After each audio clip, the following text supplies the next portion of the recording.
अरबों नाम है उसके, पर वो एक है। इस बात को मानने वाले साथ संगत करोड़ों में हैं और यूपी में नजारा देखते ही बनता है। खूब साथ संगत ने डेकोरेशन की है और मस्त भी है साथ संगत। कई जगह हमने कल देखा घूम के, तो जो अलाब बनाए गए थे वो रास्ते में बना रखे थे बहनों ने, कोई परवाह नहीं। अब संगत कहां से जाएगी समझ नहीं आई। फिर सेवादारों को भेजा, इधर भी देखा, इधर तो ठीक था सारा, और साथ संगत बड़े आराम से सोई थी। पंडाल में भी देखा तो बड़े आराम से सब लोग सजे हुए थे। तो प्यारी साथ संगत जियो, ये समुंदर की तरह राम नाम के पुजारी, अल्लाह वाहिगुरु गॉड खुदा रब को याद करने वाले आ चुके हैं और आ रहे हैं। शाबाश, आप जगह बनाई है, बहुत ही मालिक खुशियां बख्शे। जिन्होंने भी थोड़ी सी भी जगह, अगर एक आदमी की भी बना दी हिल के, तो समझो खुशियां ले गया वो। शाबाश। तो बाकी बैठे रहो बहनों, बैठे रहो। तो सच्चे मुर्शिद कामिल का ये जन्म महीना, उसी के अनुसार आज का भजन है। जनवरी में जन्म लीना मेरे सदगुरु प्यारे, आए रूहों को पार करने अनामी के बंजारे। सदगुरु मौला शाह सतनाम जी महाराज दोनों जहां के रहबर इस जनवरी में 25 जनवरी को अपने ननिहाल जीवन सिंह वाला, जिसे पंजाबी में लोग ज्योन सिंह वाला भी कह देते हैं, पंजाब साइड में वहां अवतार लिया। जलालाना साहब में अवतार लिया, वो नगर, तो वहां पे सदगुरु मौला ने जन्म अवतार लिया। घर में जैसे आपको कल बताया, किसी भी चीज की कोई कमी नहीं थी। बहुत बड़ा घराना, गांव के जेलदार, सब कुछ मौजूद था, लेकिन घर में तो औलाद प्राप्ति के लिए सारे घर में यह ख्याल रहता था कैसे औलाद हो जाए। करते करते 1 2 3 4 5 7 नहीं, 10 नहीं, 18 साल बीतने को हो आए। तो संतों की बड़ी सेवा करते परम पूजनीय पिता बरियाम सिंह जी, माता आस्कौर जी, बड़े धार्मिक ख्यालों के, बड़े ही भक्त स्वभाव से। भक्तों को भीड़ लोग यही कहते कि देखो कितने भक्त हैं, की सेवा करते हैं, फिर भी इनके घर औलाद नहीं।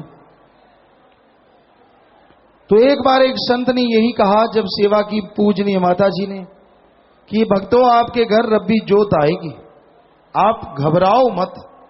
जब आपकी भक्ति पूरी हो जाएगी, जब आप उसको पालने जन्म देने के काबिल बन जाओगे, तब वो आपके घर अवतार धारण करेगी। भले कर्म करते रहो। और सही 18 साल के बाद परम पूजनीय पिता सच्चे दाता रहबर शाह सतनाम जी महाराज ने अवतार लिया और नाम रखा गया हरवंश, यानी जो वंश को हरि कर दे। नाम रखने वाले ने नाम रखा और ये यही सोचा कि हमारी वंश यानी अगली पीढ़ी हरि हो गई, अगली पीढ़ी चलने लगी। पर ये भूल गए कि ये तो पता नहीं कब से चली हुई पीढ़ियां सिर्फ अपनी नहीं, पूरे संसार की तारने आया है। तो मस्ताना जी महाराज जब सच्चा सौदा ब्यास से लेके सरसा में पहुंचे, पधारे, तो सत्संगे करने लगे। जगह जगह सत्संगे होने लगी। भाई सेवादारों, जो सेवादार यहां जुम्मेवार खड़े, नाम वाले बहुत आ चुके हैं, आप उधर ना जाओ, नाम वालों में जगह बनाओ जाके। नाम वाले शेड में जाके जगह बनाई जाए। यहां बहुत जाम लगा हुआ है नाम लेने वालों का, बहुत दूर तक जाम है। नौजवान बुजुर्ग खड़े हैं तो इनको आगे बैठने की जगह दिलवाएं। हाँ, कोशिश करें पंडाल को बढ़ाएं, कच्चे तक ले जाएं, चाहे शायवान की तो जरूरत ही नहीं है, चाहे स्टेज को बिल्कुल कच्चे में ले जाएं, खेतों में कैसे भी, और तो कोई तरीका नहीं। पर कोई भी राम नाम का पुजारी बाहर खड़ा नहीं रहना चाहिए, सब शेड के अंदर जरूर जाएं।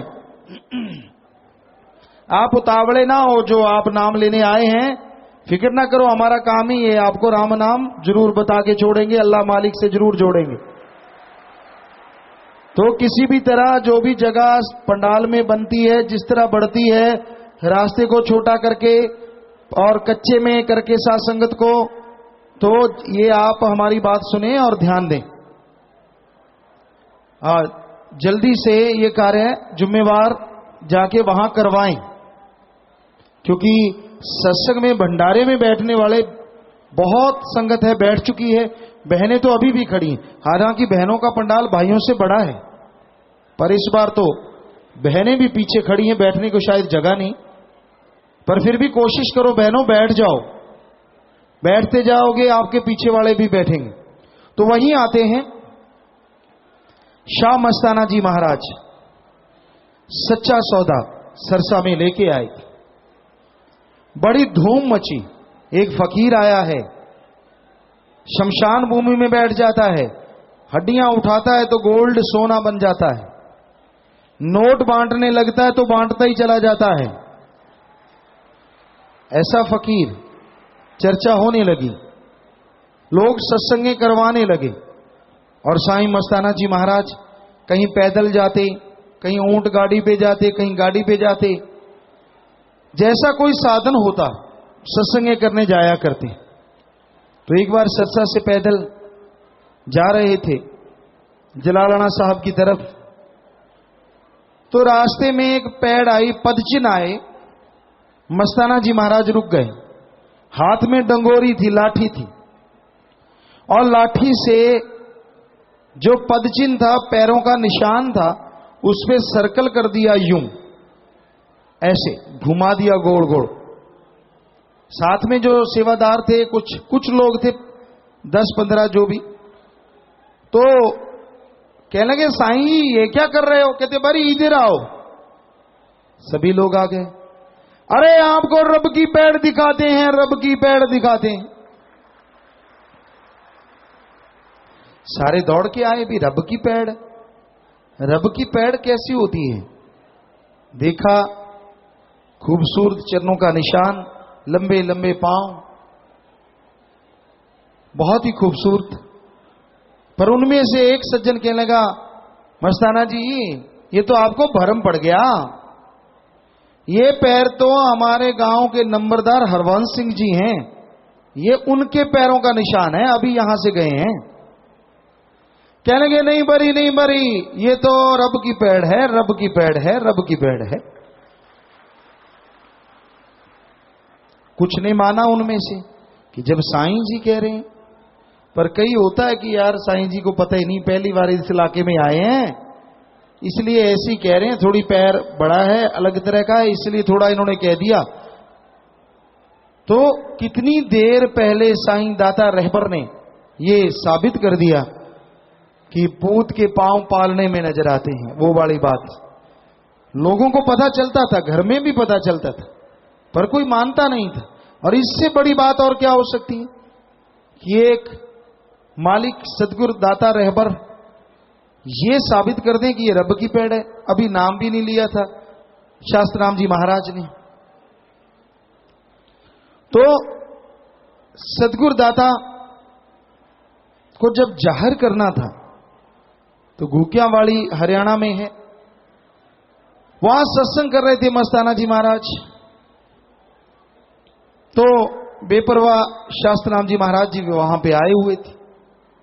तो मस्ताना जी महाराज ने आवाज दी, और आपको ये हैरानीजनक बात बताते हैं, उस समय जो नाम दिया जाता था, नाम जो दिलाता था जिम्मेदार होते थे कि भाई इनका जिम्मेदार तू है, वो जिम्मेदार माना जाता था, उसके कहने से लोगों को नाम मिलता था।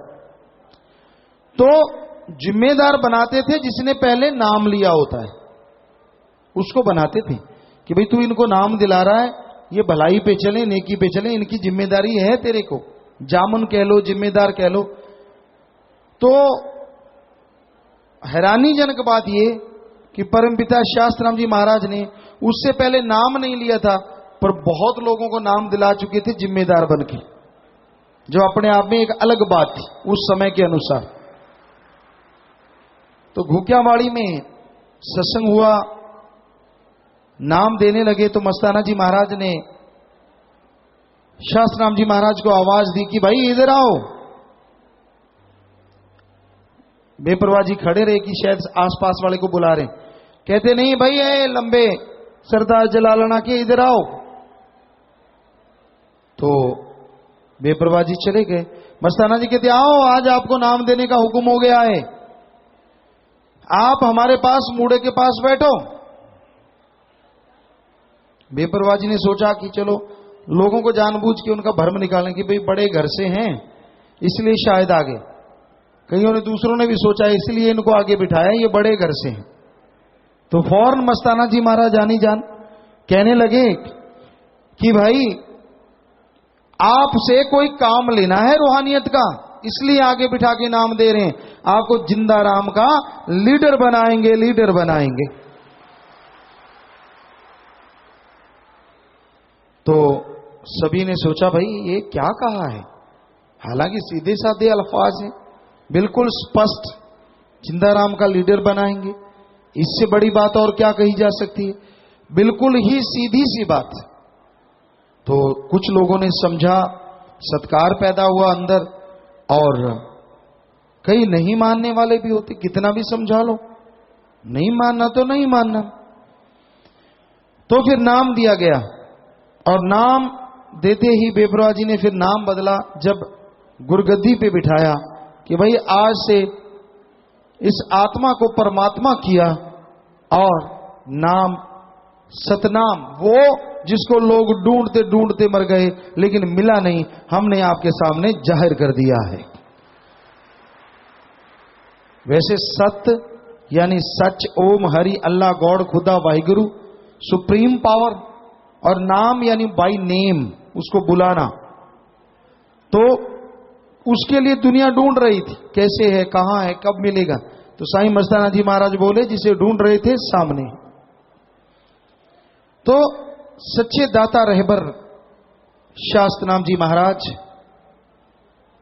इस जलते बलते भट्ट काल की नगरी में आके लोगों को समझाने लगे, जीवों को सच्चा रास्ता बताने लगे कि भाई तेरे करने वाले काम कौन से हैं, कौन से नहीं करने चाहिए, कैसे मालिक की दया में रहमत बरसेगी, कैसे गम चिंता परेशानियों से आप आजाद हो जाएंगे। सब कुछ बताया, लोगों को समझाया, लोगों को शिक्षा दी, हर किसी को पाठ पढ़ाया, और यह भी बताया हम थे, हम हैं, हम ही रहेंगे। ये रूहानियत में कभी हुआ नहीं। सतगुरु मौला ने ये बहुत बड़े वचन फरमाए, और जब गुरगद्दी बख्शनी थी तो जुलाई में शास्त्रनाम जी महाराज ने मीटिंग शुरू की। सभी देश के अपने मौजिज लोग जो थे उस मीटिंग में जाया करते थे, शायद तीसरा रविवार था वो, तो उसमें सभी लोग जाया करते थे, हम भी आया करते थे राजस्थान की साइड से, और भी सेवादार आते थे यहां जुम्मेवार। तो उनसे एक ही बात पूछते थे कि भाई रूहानियत की गद्दी बख्शनी है, जैसे मां बाप की लड़की जवान हो जाती है तो फिक्र होता है कि शादी करनी है, अब हमें फिक्र है कि ये रूहानियत की गद्दी किसको बख्शें। तो पहली मीटिंग में तो सभी लोग रोने लगे कि इसका मतलब परमपिता जी चोला बदलेंगे। सभी रोने लगे तो बेपरवाह जी कहने लगे अरे रो मत, हम कहीं नहीं जाएंगे, साथ बैठेंगे, साथ बैठेंगे। तो साथ संगत आए बार मीटिंग में आते बेपरवाह जी कहते भाई आप बताओ कोई नाम दो। तो पहली बार एक बार 2-3 मीटिंग के बाद एक नाम दिया गया परम पिताजी के सुपुत्र का नाम दिया गया साध संगत की तरफ से कि जी हमें तो फिर कोई दिखता नहीं, हमें तो ये ठीक लग रहा है। तो बेपरवाह जी कहने लगे भाई ये जमीन जायदाद थोड़ा ही है घर की जो हम अपने बेटे को या किसी को देंगे, ये रूहानी दौलत है, जो इसका हकदार होगा ये रूहानी दौलत उसी की झोली में जाएगी। फिर कोई नाम नहीं दिया किसी ने। बेपरवाह जी आए बार 2-3 मीटिंग हुई तो बेपरवाह जी डांटने लगे भाई आप आते हो आप बैठ के चले जाते हो, प्रसाद खाया और चले गए, आपको बुलाया जाता है कि कोई नाम दो। फिर कुछ 2-4 लोगों ने नाम दिया उन्हीं के एक रिश्तेदार का। तो बेपरवाह जी बड़ा गुस्से में आ गए एकदम से, कहने लगे ये रूहानी दौलत है, ये कोई जद्दी जायदाद नहीं है जो हमने अपने बच्चों को या रिश्तेदारों को बख्श दें, ये उसी को मिलेगी जो इसका हकदार है। तो साध संगत ने हाथ जोड़ दिए कि जी अंधा आंख वाले को नहीं देख सकता, आंख वाला अंधे को रास्ता पार करवा सकता है। हे सतगुरु मौला हमारे वो आंख नहीं जो हम गुरु को देख सकें, ये तो आप हैं, आप बता सकते, कितने हम बता देते। जवान होना चाहिए पूरा नौजवान, गांव के लोग पीछे लगते हो, आसपास के गांव के लोग बेलाग हो, कभी किसी से कोई झगड़ा झमेला किसी इस तरह का ना हो, पूरा खानदानी परिवार हो। हम एक साइड में बैठे थे उंगली कर करके बेपरवाह जी काफी देर तक वचन करते रहे। तो साध संगत अगली मीटिंग हुई, हाँ भाई आपको बताया था, साध संगत ने कान पकड़ लिए हाथ खड़े कर दिए कि तौबा तौबा तौबा, हमसे कोई भी चुना नहीं जाएगा, हमारी निगाह में तो कुछ भी नहीं। तो बेपरवाह जी उससे पहले आपको बताएं कईयों के अंदर बच्चा कि मैं लगता हूं काफी भाषण देना आता है, और कईयों ने देखा हाइट लंबी है किसी की, या ये देखो भाई ये है पैड देखो, अपनी मर्जी से मस्ताना जी की नकल। हम साथ थे बाई चांस, तो हमें बड़ी हैरानी होती, चुप रहे कुछ बोले नहीं। तो सतगुरु मौला ने पूछा हाँ भी बताओ, सभी ने हाथ खड़े कर दिए, तौबा कर दी कि सतगुरु जी हमारे हाथ खड़े हैं हम नहीं बता सकते। तो परम पिताजी हंसने लगे, कहते वो तो हमें पहले ही पता था। साध संगत कहने लगी जी फिर आपने इतनी मीटिंग, कहते कल को ये ना कह दो हमसे नहीं पूछा, सारे देश के मौजिज लोग हैं, कल को ये मत कह देना कि हमसे नहीं पूछा। सभी कहने लगे जी नहीं कहेंगे। कहते फिर हम जो करेंगे 100% मानोगे? सभी ने नाक रगड़ी, हाँ जी मानेंगे, जो आप कहोगे हम ना माने। कहते फिर हमारी तरफ से तो कब का तैयार है, ठीक है फिर आप मानना। सभी ने वायदा किया, नारा लगाया जी मानेंगे। तो फिर बेपरवाह जी ने हमारे पास इनडायरेक्ट में सेवादार भेजे, मोहनलाल हैं और 1-2 सेवादार हमारे पास भेजे। हम सेवा पे आया करते थे, तो गाड़ी में साथ भेजे और कहने लगे वो मानना चाहिए, ऐसा है वैसा है। हमने कहा हाँ बिल्कुल सभी को मानना चाहिए, वचन सतगुरु का है, हम तो 100% मानेंगे। वो कह ना पाए, एक उनमें से बचे सज्जन, वो कहता मैं कह देता हूं। हमें कहने लगे भाई आपको साधु बना दें, प्रबंधक बना दें, अगर आप कहो तो। हमने कहा भाई हम तो अपने घर में ही सब कुछ मालिक ने दे रखा है, आप गुरु गुरु करो जो साधु हो, सब लोग बहुत ऊंची हस्ती हो, भाई हम तो सतगुरु के बच्चे हैं, घर में गुणगान करके दें, हमें कोई जरूरत नहीं इन चीजों की। तो उन्होंने एक चक्कर, दूसरा चक्कर लगा, हम फिर सेवा पे आए थे और गाड़ी में जा रहे थे। वो फिर कहने लगे यार पिताजी बार बार ख्याल करते हैं, परम पिताजी 7-8 दिन बाद की बात, क्यों ना आपा कोई नाम दे दें। हमने कहा सभी ने तौबा की है, सभी ने नाक रगड़े, नाम देने वाले आप होते कौन हो? कहता मैं तो आपके बारे में कह रहा था कि इतने बड़े आप घराने से हो, सब कुछ है, पढ़े लिखे, सब जो बेपरवाह जी ने मांगा है वो आप में है। हमने गाड़ी रोक दी, हमने कहा अभी यहां से पैदल जाने का इरादा है क्या? उतर नीचे। आपने ऐसे कैसे बोला? सतगुरु सतगुरु है, हम तो खाक हैं। तो परम पिताजी के पास आए वो लोग, हम तो सेवा से घर चले गए। परम पिता कहने लगे जी हमने तो जोर लगा लिया, वो तो पांव पे पानी नहीं डालने देते। बेपरा जी कहते आप ऐसी वसीयत करवा दो उनके नाम, उनका नाम भर दो, और जिसमें जीते जी ये हो कि सारा कुछ आज से ही सौंपा, जब से गुरगद्दी देंगे। सारे हैरान, ऐसे कैसे? फिर वकीलों ने पढ़ा, कोई माने ना, बाद में उसी तरह से लिखवाया। तो ये सेवादार हैरान, पिताजी ने नाम भी लिखवा दिया, वसीयत भी, वो पांव पे पानी नहीं गिरने देते। जब बात करते तो कूद के पड़ जाते हैं, हमसे ये डरते थे सारे, हम बात नहीं करने देते। तो परम पिताजी कहने लगे आप चिंता में क्यों हो? तो ये सेवादार कहने लगे जी ये बात है, हम कहते हैं। तो वो परम पिता कहते आपने हमारा नाम लिया? कहते जी आपका नाम तो नहीं लिया। तो फिर कहने लगे आपके कहने से थोड़ा ही ना आते हैं। तो बूदरवाड़ी में सत्संग रख दिया, और बूदरवाड़ी में हम भी सेवा पे आते ही थे, नेचुरली पहले ही आ जाते थे। सेवा पे आए हुए थे, सेवा कर रहे थे गुफा में अंदर वहां। तो ये लोग हमें साइड में ले गए, कहते जरूरी बात है। हमने कहा अगर आगे वाली बात की, ये फिर घबरा से गए, कहते नहीं नहीं नहीं नहीं, हमने तो परम पिताजी का हुक्म बताना। हमने कहा फिर चलो, ले गए, हाल के पीछे बिठाया, बात करने लगी। परम पिताजी ने कहा है कि आपको गुरगद्दी देनी ही देनी है। हाँ, तो हमने कहा भाई शरीर सतगुरु का, सब कुछ सतगुरु का, चाहे रोम रोम कट जाए वो सतगुरु का है। तो ये पूछने वाली बात क्या है? आपने पहले क्यों नहीं बताया कि परम पिताजी ने कहा है?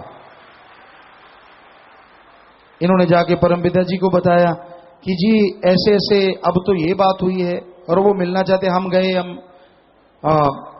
लंबे लेट गए। सतगुरु जी इस काबिल हम कहां, आप दोनों जहां के मालिक, हम आपके खाक। तो बेबराज ने हमें उठाया, कहने लगे उठो उठो उठो, ऐसे नहीं बैठो गुफा के ऊपर। और कहने लगे आप फिक्र ना करो, आप क्या कर रहे हो?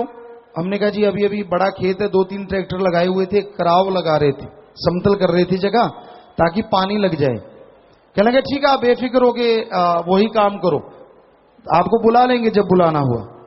तो 1-2 सेवादार कहने लगे जी अब ये अकेले हैं, कई लोग दुश्मन बन रहे हैं कि कहीं ये गुरगद्दी पे ना आ जाए, ऐसा ना हो जाए। कईयों के अंदर बच्चा अजीब तरह का होता है, अजीब भावना होती है उनकी, जब सतगुरु मौला चाहे आदमी की क्या हिम्मत।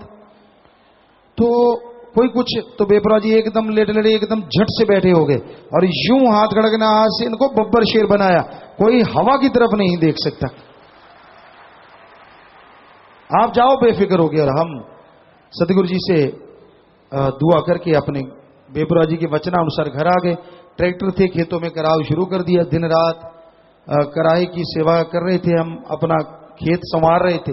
तो खेत संवारा, फिर वो बुलावा आया, और सतगुरु जी ने जब हमें बुलाया शाम के समय, हमारे साथ 3 बच्चे थे और हमारे माता जी पिता सब लोग थे। तो बेपरवाह जी कहने के भाई आप खुश तो हो सारा परिवार, इनको हम गुरगद्दी पे बिठा रहे हैं। तो बाबूजी माताजी आंखें भर के कहने लगे जी आगे हमारे तो 18 साल के बाद ये पैदा हुए हैं और हैं ही आपके, हमारा तो इसमें क्या है, पर एक बात हमारी सुन लो। कहने लगे क्या? कहने लगे जितनी भी हमारी जायदाद है सारी आप ले लो, हमें एक कमरा दे दो, यहीं कहीं हम इनके दर्शन सुबह शाम करते रहें। तो बेपरवाह जी बैराग में आ गए। कहने लगे भाई बहुत छोटे छोटे बच्चे हैं, पर करा क्या जाए, ये जरूरी भी है। तो कहने लगे हम आपसे कुछ लेंगे नहीं, हम हमारी तरफ आशीर्वाद करके कहने लगे दोनों हाथों से कि भाई दोनों जहां की दौलत आज ही हमने इनकी झोली में डाल दी। कुछ वहां जुम्मेवार खड़े थे सेवादार, आज भी शायद सतब्रह्मचारी मोहनलाल जी, दर्शन जी, कुछ लोग शायद उस समय थे अंदर। तो हालांकि गुरगद्दी नहीं दी थी, गुरगद्दी अगले दिन दी है 23 सितंबर को, और ये है 22 सितंबर की बात। और ये भी इतिहास में कभी नहीं हुआ, कभी नहीं हुआ कि गुरगद्दी से पहले ही दोनों जहां की ताकत उसको सौंप दें जिसको अभी गुरगद्दी भी ना मिली हो, क्योंकि सतगुरु ने तो जन्म से ही हमें बनाया। सतगुरु मौला ने, लोग कह देते हैं धक्के से गुरगद्दी ले ली, और फिर 15 महीने हमारे साथ बैठे कि भाई किसी ने पूछना है, किसी के अंदर बच्चा है, शंका है, हमसे सवाल पूछो। हमने गुरगद्दी पे बिठाया है, कल को कोई चूंचा ना करना। परमपिता ने 2 बार ये वचन किए। तो हम गुफा में मिले, ऊपर बात हुई। हमने कहा सदगुरु जी इसका मतलब चूंचना लोग करेंगे? कहने लगे हमने बहुत पुख्ता काम किया है, पक्का लिखवाया, कोई कमी नहीं छोड़ी। मस्ताना जी महाराज ने लिखाया नहीं था कि कोई परवाह नहीं, हमने वो भी कमी नहीं छोड़ी है। पर कोई चंद गधे हो सकते हैं जो ऐसा करेंगे। ये सदगुरु के हूबहू वचन आपको बता रहे हैं।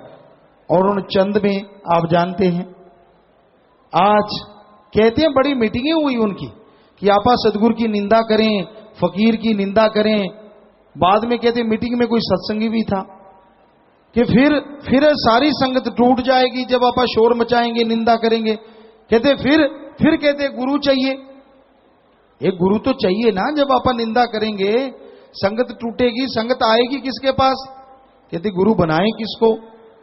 कहते भाई इसको बना दो, पढ़ा लिखा फला है। वो कहता भाई मेरे तो पांव कांपते हैं, मेरा तो वजन नहीं उठाता शरीर। कहते इसको बना दो, ये बहुत पढ़ा लिखा है। कहते यार ये इसका रंग